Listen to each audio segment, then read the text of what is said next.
Bayangin deh, tiap tahun miliaran dolar digelontorin cuma buat ngamanin sistem cyber. Institusi-institusi raksasa ngebangun tembok pertahanan yang lapisannya udah kayak benteng, plus nyewa tim elit yang super jago. Tapi, kok tiap hari kita masih aja dengar berita soal peretasan besar-besaran yang bikin lumpuh perusahaan? Kenapa sistem pertahanan digital terkuat di dunia sekalipun masih bisa bobol? Selamat datang di penjelasan visual ini, di mana kita bakal bongkar gimana para ahli cyber sekarang lagi ngerombak total strategi pertahanan mereka. Jadi, kenapa sih perusahaan yang udah dijaga super ketat ini masih bisa diretas? Nah, fakta yang menarik sekaligus lumayan bikin merinding adalah hacker modern tuh jarang banget nyoba dobrak pintu depan yang udah dijagain firewall canggih. Buat apa repot-repot kan? Alih-alih gitu, mereka ngincer titik paling lemah dari sistem keamanan kita. Manusia. Penjahat siber sekarang lebih milih pakai kredensial hasil curian dari pasar gelap atau mancing karyawan yang lagi lengah. Secara harfiah, mereka masuk ngelewatin semua pertahanan mahal kita pakai kunci yang sah. Hal ini ngebawa kita ke sebuah perubahan mindset yang benar-benar krusial di dunia pertahanan siber modern.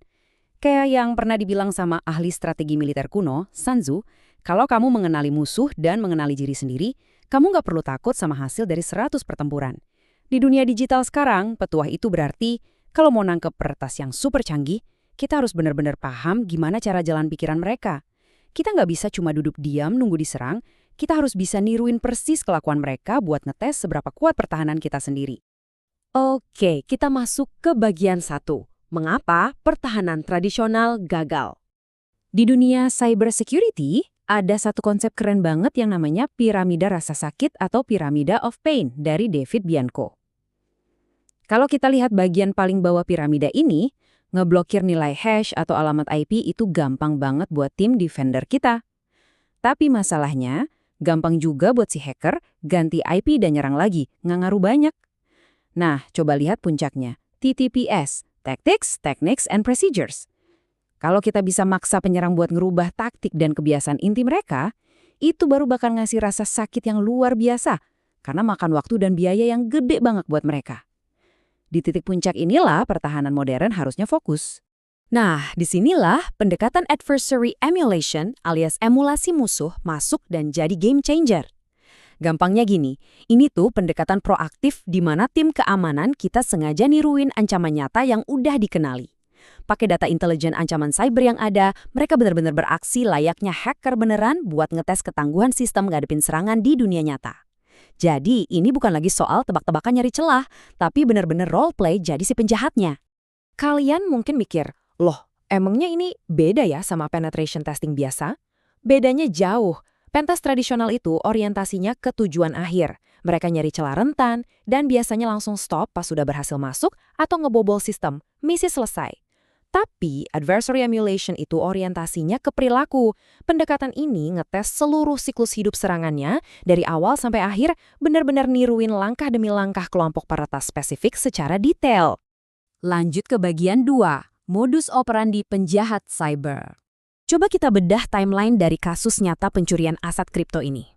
Hari pertama, laptop si istri kena hack. Kelihatannya sepele kan?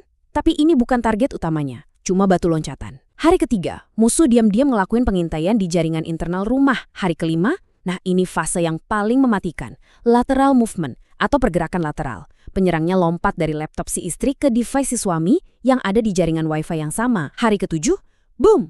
Semua dana kripto ludes nggak bersisa. Kasus ini ngebuktiin betapa sabar dan sunyinya mereka bergerilya di dalam jaringan kita sendiri. Sekarang kita masuk ke bagian 3, membedah MITRET CTK. Buat ngelacak pergerakan yang super sistematis kayak tadi, industri keamanan siber pakai satu standar emas, MITRE ATTN CK Framework. Struktur kerangka kerja ini tuh logis dan rapih banget.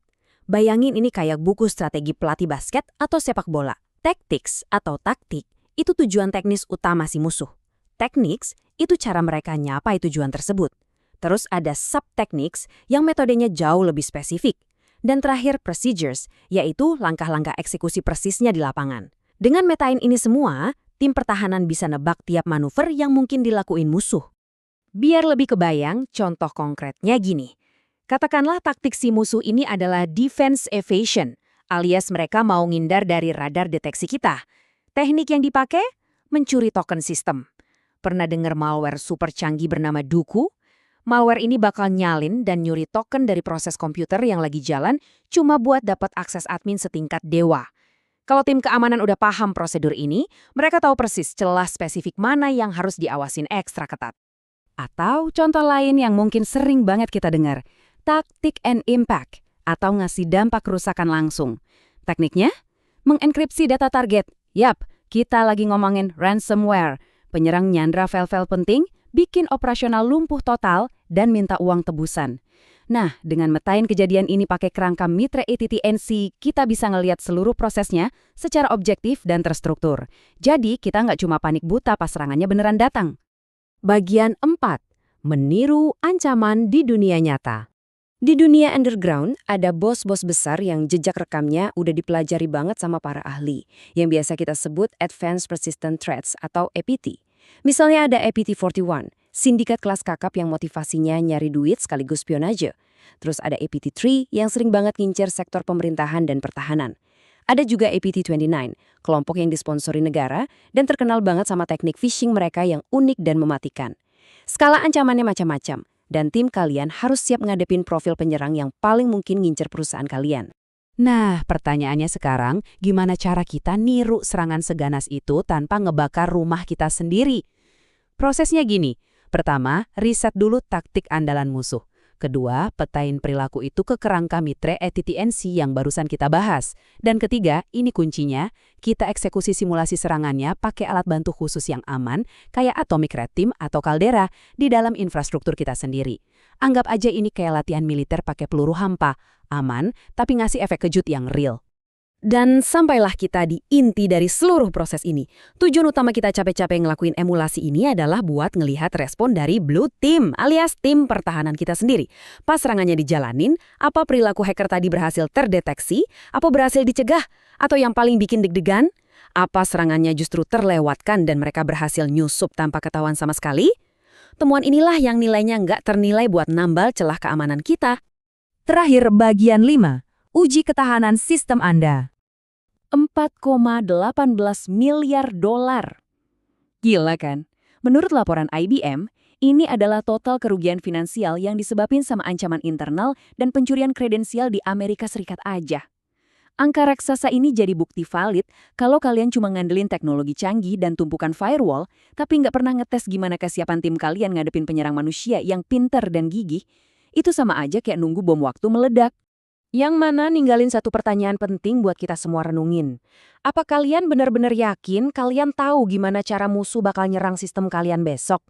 Udah waktunya kita stop ngerasa aman cuma karena habis beli software keamanan terbaru.